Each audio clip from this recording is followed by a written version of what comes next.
I am not nostalgic for the Nintendo DS or Mario Kart DS. So what on earth was I doing in 2019 that made me, someone that was not collecting video games or really had any major interest in the Nintendo family of systems, buy a Nintendo DS? I didn't really have video games in my childhood.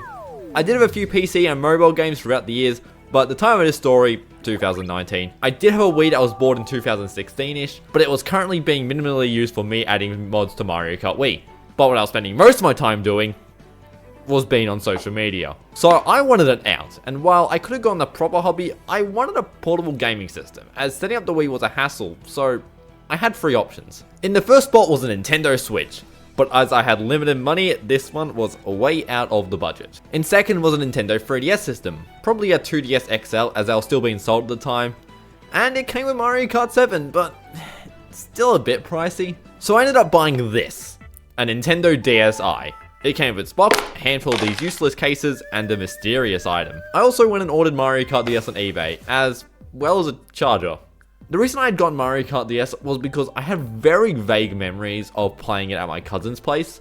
Only playing Baby Park because the only track I know, and the only thing I really remember about it is the arrow things on the bottom screen. And it was Mario Kart, like I already liked Mario Kart Wii at the time. In the meanwhile, I went down to EB Games on my first two Nintendo DS games. Lego Batman, because they had just a handful of them in their cases and they were sealed. But I also bought this. I've tried this game so many times, and I don't know how to play it. But about that mystery item, it was an R4 card, and I already knew what an R4 card, and so I wasn't an idiot about it, but it also didn't work. There isn't much more to the story with my first Nintendo DS. The system did die before the charger arrived, but hey, I enjoyed the first few days of messing around with the DS, playing the two games I bought, as well as the one game that was still on the shop that I could download, and the other garbage that's on the Nintendo DSi.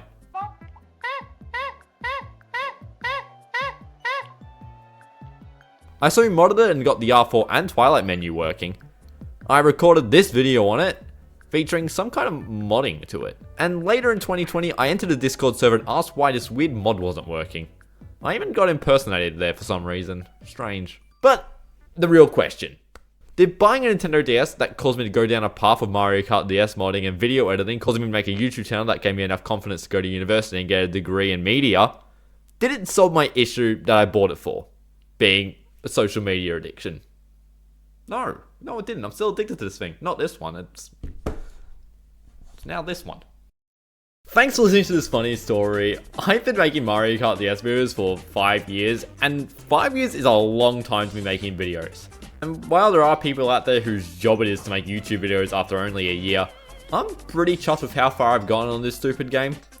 I want to give a big thanks to the Mario Kart DS modding community, who not only deal with me ruining their beloved game and making it into content, but they've also been there since day dot to answer my questions.